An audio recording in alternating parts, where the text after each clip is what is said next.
Welcome back, everyone. Hope you're having a fantastic Thursday.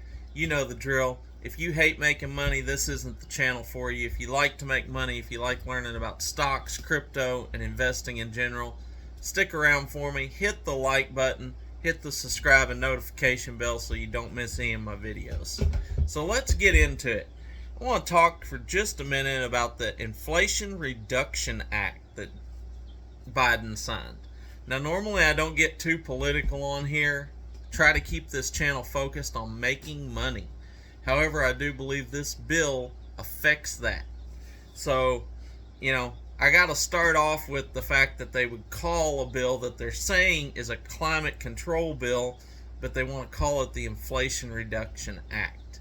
Now, that's just politics. It's to try to convince people that it's one thing when it's really something else. And that rubs me the wrong way right off the bat, especially when there's nothing in it that I can see that's going to help combat inflation in any way. And that's not just my opinion.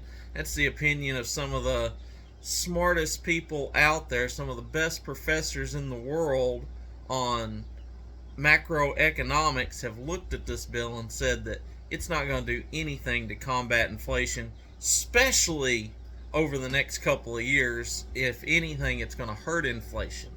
So that's why we have to kind of talk about it from a money-making standpoint. And so I hate that they've politicized it this way. They've passed it. And of course, one of the biggest things that concerns me in it is all the extra IRS agents. Now they want to put this out there and poll it like it's going to help the economy if we tax people more. We're only going to be taxing the rich. Why do we need so many extra IRS agents to tax the rich, to tax 1%? That don't even make sense.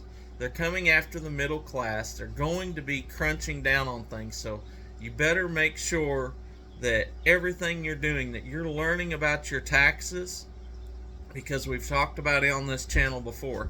It's not how much money you make, it's how much money you can keep. And you better make sure you got a good tax man, or that you're up on the tax codes and stuff, because they're going to be coming after your money. You might as well expect that taxes are going to get harder to get through and get around, and be able to keep your hard-earned money in your pocket. I know there's a lot of people out there that they're like, oh, you're trying to dodge taxes. If you're not trying to dodge taxes, then you don't need to be making money in the first place.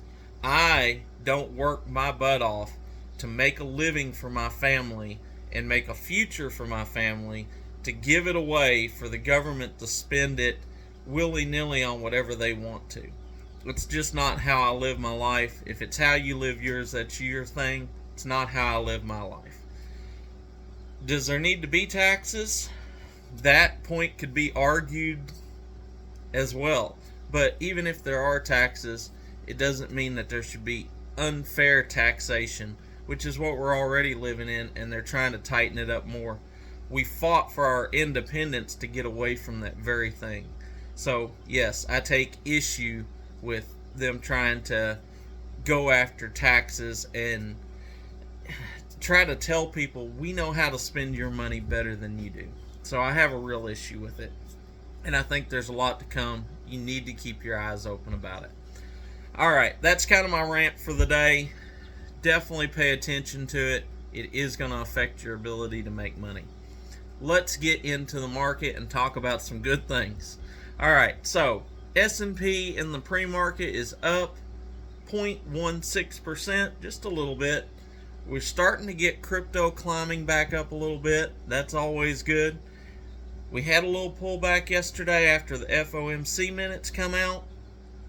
Did a video last night on that, and I'll be honest, I don't think there's anything in there that's going to affect the market negatively. We already had our pullback yesterday. I'm looking for a good day today. So that's how I'm going to be playing it. Let's get into kind of a few plays that we might be looking at taking. Now, we picked up some OUST yesterday. I mentioned that on my video last night. Let's see how that's doing this morning. See if that's still potentially a buy. Oh, find it here. Here we go. We're already up in the pre-market. back to about where I bought it at. So pulled down in the pre-market. We've come back up. Still sitting at $1.67, which I believe is still in a good price range. I bought it at $1.68 yesterday. We'll see how that pans out. And that is ticker symbol OUST. Alright, we also bought Verb yesterday. Now Verb, I picked that up at 48.5 cents.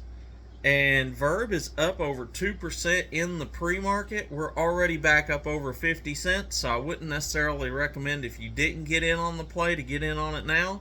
However, if you did get in with me, we're already up. We've already been up as high as 53 cents this morning. So I'm looking for a good little ROI on our Verb play. And we also picked up some SoFi. So let's go check out SoFi real quick. SoFi is up nearly 1% in the pre-market. Now we picked that up at $6.85 yesterday. We're up to $6.95 right now. It could be at open that you could get back in if you're not already in the play and have a good position there. And that is honestly some of the best positions that I've seen this morning, is the positions we already took yesterday afternoon and in the after hours yesterday. So I want to keep a real close eye on them, see how they move today. I think there's a lot of potential there, and I think there's some money to be made today. I think the market's going to rally. So if you got something on your watch list that was maybe beat down yesterday a little bit for no unexplained reason, Coinbase was one. I almost picked it up yesterday, got down to $85. I was looking for it to pull to $83, did not get there.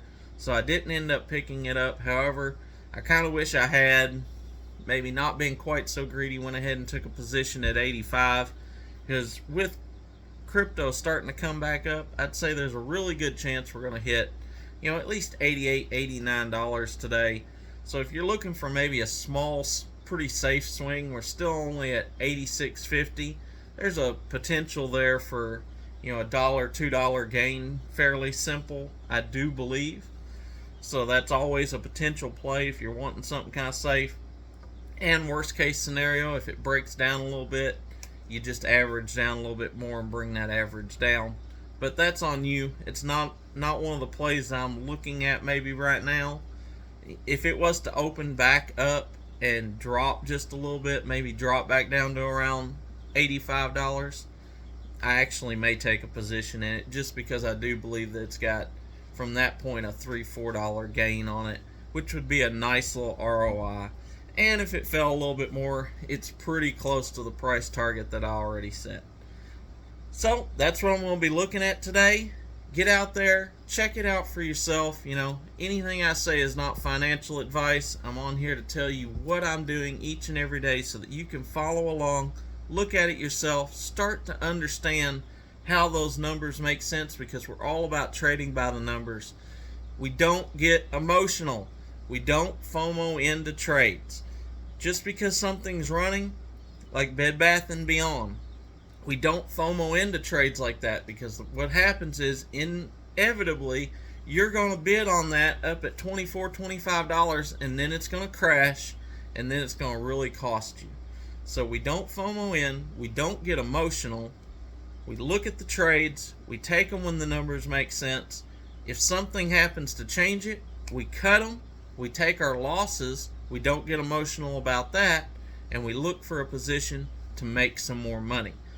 That's how we trade. That's how you make a living day trading and make consistent profits, is you don't get emotional, you don't get tied to a stock, you're willing to take losses if a loss has to be taken, and you make sure that you've got the ability to constantly average down so that you don't have to take losses very, very often. We've been on this channel now for over 3 months. We've only taken losses on 2 trades in 3 months. That's really good odds, and that's what I'm on here to try to teach you. So that's what I got for you today. Make sure you check me out this afternoon. We'll see how the market wound up. We'll see how our plays ended up. Until then, be blessed, and remember, never trade with your emotions. Always trade by the numbers. Leave me a comment down below if you're making money on any of these stocks. I'll catch you later.